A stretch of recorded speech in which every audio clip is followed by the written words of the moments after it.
बहुत बहुत स्वागत है दोस्तों हमारी यूट्यूब चैनल एग्रो स्टडीज़ में।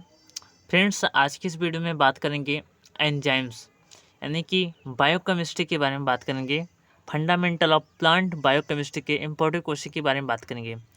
काफ़ी बच्चों का रिस्पांस था कि सर प्लांट बायोकेमिस्ट्री का अभी तक एक भी वीडियो नहीं आया है। तो दोस्तों मैं आप लोगों को बता देना चाहता हूँ कि किन्हीं किन्हीं लोगों का प्लांट बायोकेमिस्ट्री जो है फर्स्ट सेमेस्टर है और किसी किसी लोग का प्लांट बायोकेमिस्ट्री सेकंड सेमेस्टर में है। तो इसीलिए मैं वीडियो नहीं बना पा रहा था, ठीक है। तो इसके लिए मुझे माफ़ कीजिएगा। अब दोस्तों, अब आज से हम वीडियो को स्टार्ट करेंगे प्लांट बायोकेमिस्ट्री को भी लेकर, ठीक है। यदि आप बीएससी जी फर्स्ट सेमेस्टर में हो, सेकंड में हो, थर्ड में हो, कोई भी हो, ठीक है, लेकिन आपके सिलेबस में प्लांट बायोकेमिस्ट्री है, सब्जेक्ट है, तो आपके लिए वेरी इंपॉर्टेंट होने वाला है दोस्तों, ठीक है। एग्जाम के दृष्टि से जितने भी इंपॉर्टेंट रहेंगे उन सभी क्वेश्चन के बारे में डिस्कस करेंगे। पार्ट वन चल रहा है, लेक्चर 1 चल रहा है, ठीक है। यदि कोई कन्फ्यूजन हो रही है तो आप लोग कमेंट करके पूछ सकते हैं कि सर हमारा ये कन्फ्यूजन है, ठीक है। और ये जो मैं पढ़ा रहा हूँ, ठीक है, ये मैं सीरीज के माध्यम से पढ़ा रहा हूँ। किसके माध्यम से? सीरीज के माध्यम से। तो आप लोग मैनेज कीजिएगा, ठीक है, इस प्रकार से। अब वीडियो को स्टार्ट करते हैं। इसमें दिया गया है एंजाइम्स को परिभाषित कीजिए। देखिए, सबसे पहले मुद्दा ये होता है कि क्वेश्चन किस प्रकार से पूछा जाएगा। एग्जाम में क्वेश्चन किस प्रकार से घुमा फिरा कर पूछ लिया जाता है जिससे कन्फ्यूज हो जाते हैं बच्चे, ठीक है। काफ़ी बच्चे हर एग्जाम बीएससी एजी का जितना भी पेपर हुआ है, हर हमेशा में मतलब घुमा फिरा कर ही पूछता है, ना कि उसे डायरेक्ट पूछता है। सीरीज के देखिए देखा डायरेक्ट कभी भी क्वेश्चन नहीं आता, घुमा फिरा फिरा कर हमेशा ही हमेशा पूछता है। तो आप लोगों को कोई डरने की आवश्यकता नहीं है। एंजाइम्स के बारे में आप लोगों को पता होना चाहिए, इसकी विशेषताएं क्या है, इसकी क्रियाशीलता को प्रभावित करने वाले कारक क्या है। इस प्रकार से पूछा जा सकता है कि एंजाइम्स का क्लासिफिकेशन कीजिए, कितने प्रकार के एंजाइम्स होते हैं। तो इस प्रकार से क्वेश्चन पूछा जा सकता है। सबसे पहले डिपेंड करता है, आप लोग क्वेश्चन सबसे पहले ध्यान दीजिए। तो इसमें पूछा गया एंजाइम्स को परिभाषित कीजिए, निम्नलिखित शीर्षकों के आधार पर एंजाइम्स का वर्णन कीजिए, जैसे सामान्य विशेषताएं, ठीक है। इसके बाद एंजाइम्स और उत्प्रेरक में अंतर क्या है, एंजाइम्स की क्रियाशीलता की दर को प्रभावित करने वाले कारक, ठीक है। इसके बाद एंजाइम्स की क्रियाविधि को समझाइए, एंजाइम्स को प्रभावित करने वाले कारकों का वर्णन कीजिए, एंजाइम्स पर ताप के प्रभाव का वर्णन कीजिए, ठीक है। इसके बाद एंजाइम्स पर एक वैज्ञानिक लेख लिखिए। तो कुछ भी प्रकार से क्वेश्चन पूछा जा सकता है, लेकिन आपको एंजाइम्स के बारे में पता है तो आप अच्छे से लिख कर चले आएंगे और बढ़िया से बढ़िया नंबर पाएंगे, ठीक है। 50 नंबर का क्वेश्चन होता है, ठीक है। 50 नंबर का क्वेश्चन पेपर होता है। आप लोगों का मिनिमम आप लोगों का 42% जरूर आना चाहिए, ठीक है, क्योंकि बहुत ही ईजी है। तो स्टार्ट करते हैं वीडियो को। इसमें दिए गए सबसे पहले एंजाइम्स की डिफिनेशन देख लेते हैं, इसके इंट्रोडक्शन देखते हैं क्या होता है क्या नहीं होता है।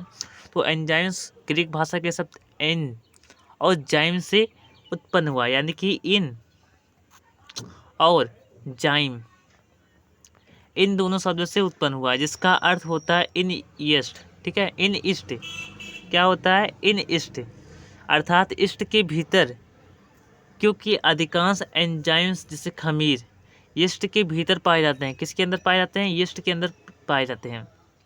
सर्वप्रथम समनर 1926 में जैक बिन द्वारा यूरिएस नामक एंजाइम्स को सफ़ेद रवे के रूप में प्राप्त किया था। 1930 से 1940 तक बारबर्ग और उनके शिष्यों ने निरंतर परिश्रम के बाद बहुत से एंजाइम्स को शुद्ध क्रिस्टल के रूप में प्राप्त किया।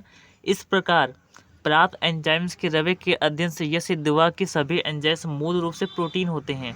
क्या होते हैं? देखिए, सभी एंजाइम्स जो होते हैं प्रोटीन होते हैं, लेकिन सभी प्रोटीन एंजाइम्स नहीं होते हैं। ध्यान दीजिएगा, नोट कर लीजिएगा, सभी एंजाइम्स प्रोटीन होते हैं, लेकिन सभी प्रोटीन एंजाइम्स कभी भी नहीं होते हैं, ठीक है।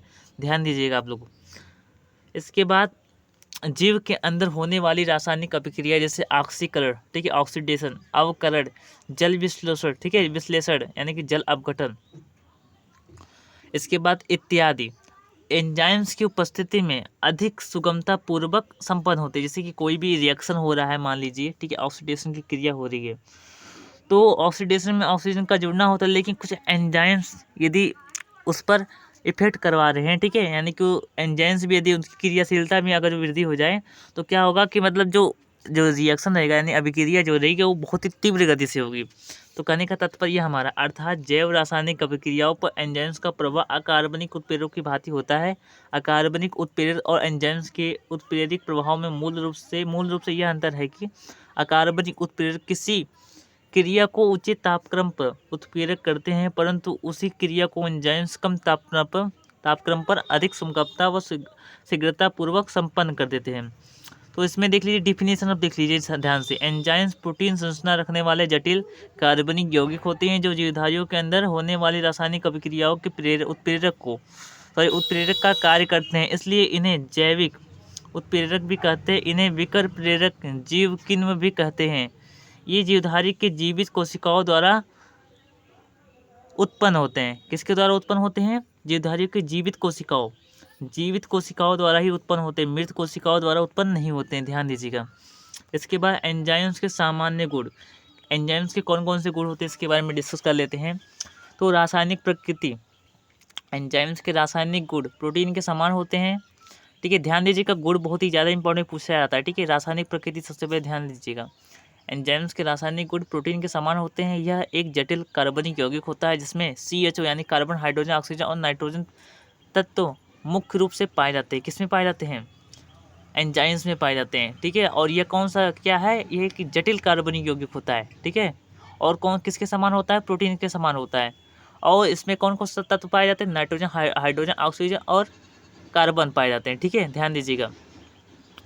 ये जैविक उत्प्रेरक का काम करते हैं। किसका काम करते हैं? जैविक उत्प्रेरक, यानी किसी भी रिएक्शन में महत्वपूर्ण भूमिका निभाते हैं। ठीक है, इनकी क्रियाशीलता और बढ़ी जाती है रिएक्शन पर। ठीक है, पहले ही बताया जा चुका है कि एंजाइम्स प्रोटीन होते हैं, लेकिन परंतु इसका अर्थ यह नहीं कि सभी प्रोटीन एंजाइम्स होते हैं।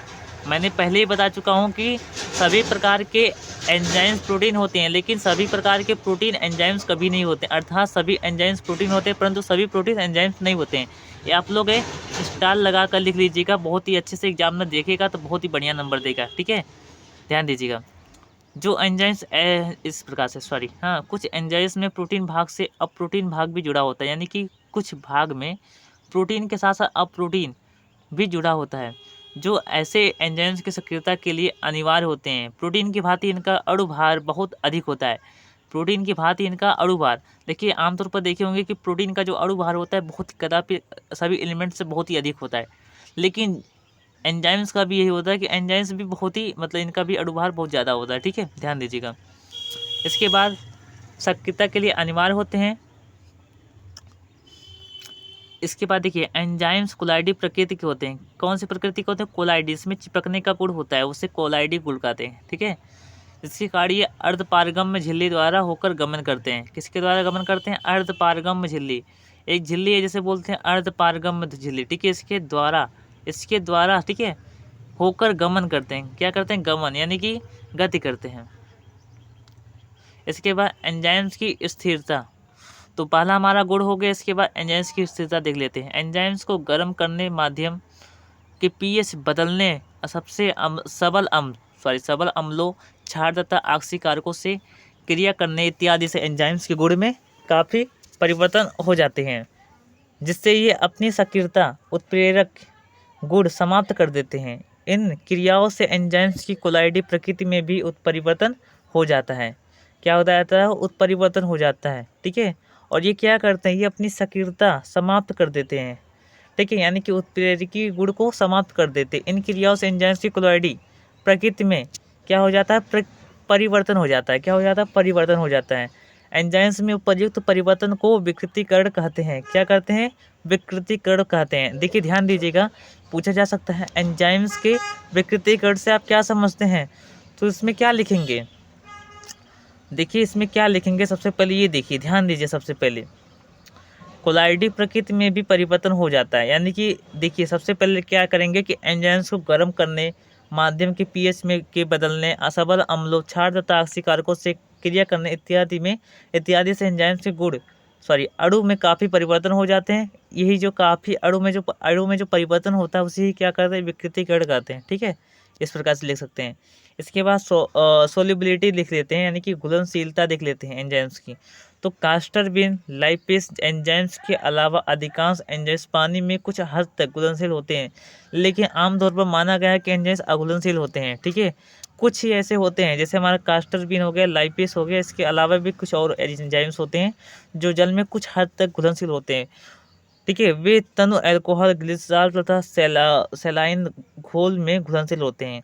एंजाइम्स की प्रकृति होती है कि अल्कोहल में घुल सकते हैं, ग्लिसरॉल में घुल सकते हैं, सेलाइन के घुल में घुल सकते हैं। इनका घोल कोलाइडी प्रकृति का होता है, यानी कि चिपकने वाला जो प्रकृति होता है, ठीक है, चिपकने का जो गुण होता है। आमतौर पर देखिए जो एंजाइम्स रहेंगे, ठीक है, यानी कोई भी आप जैसे एंजाइम्स लगते हैं, जैसे रिक्टोबेल आता है, ठीक है, तो आप जब इसको लेंगे तो आमतौर पर जब इसे एक ड्रॉप हल्का सा हाथ में लेंगे, ठीक है, तो क्या होगा कि चिपकेगा हल्का हल्का, ठीक है, तो क्या होता है उसमें एंजाइम्स होता है, ठीक है, तो एंजाइम्स के कारण ही चिपकता है। तो एंजाइम्स में एक गुण होता है, इसे बोलते हैं कोलाइडी गुण।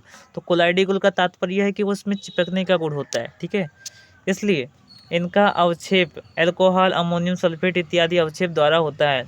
उत्प्रेरक के समान क्रिया वेरी इंपॉर्टेंट है। एंजाइम्स अकार्बनिक उत्प्रेरकों के समान जीवधारियों के अंदर पाए जाते हैं। किसके अंदर पाए जाते हैं? जीवधारियों के अंदर पाए जाते हैं, ठीक है, जीवधारियों के अंदर होने वाली जैविक रासायनिक प्रतिक्रियाओं को उत्प्रेरित करते हैं। क्या करते हैं? उत्प्रेरित करते हैं। जैसे सुक्रोज हमारा हो गया, माल्टोज हो गया, ये सब क्या है? हमारे एंजाइम्स है, ठीक है। एंजाइम्स क्रमशः सुक्रोज, माल्टोज के जल विश्लेषण, जल अपघटन की क्रिया को उत्प्रेरित करते हैं। अकार्बनिक उत्प्रेरकों की भांति एंजाइम्स भी उत्क्रमणीय प्रतिक्रियाओं के अग्रगामी और पश्चगामी प्रतिक्रियाओं को उत्प्रेरित करते हैं और उत्प्रेरक के कारण उत्क्रमणीय प्रतिक्रियाओं को संतुलन बिंदु कम समय में प्राप्त हो जाता है। देखिए फ्रेंड्स, वीडियो थोड़ा लंबा होगा लेकिन आप लोग थोड़ा मैनेज कीजिएगा, ठीक है, इस प्रकार से। नेक्स्ट हमारा देखिए इसमें दिया गया A plus B equal to C plus D.